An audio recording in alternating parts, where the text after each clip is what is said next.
bread and wine. As the story moves fully into the New Testament, the most sacred moment no longer centers on a room filled with objects. It centers on a table.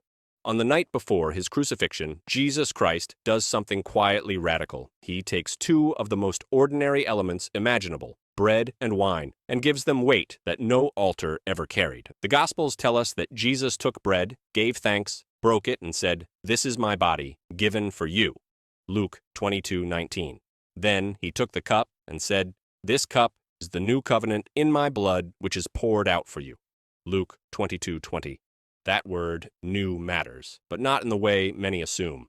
This wasn't the replacement of God's covenant, it was its fulfillment. The sacrificial system had always pointed toward life, given for life, blood poured out for reconciliation. Now, instead of an animal on an altar, Christ offers himself at a table shared with his disciples. Notice the setting, not a temple court, not a priestly procession, but a meal. God moves sacred meaning from stone and fire to bread and wine, teaching that holiness is no longer accessed through distance and ritual, but through relationship and remembrance. Paul later reflects on this moment and reminds the church that whenever believers eat the bread and drink the cup, they proclaim the Lord's death until he comes. 1 Corinthians 11:26.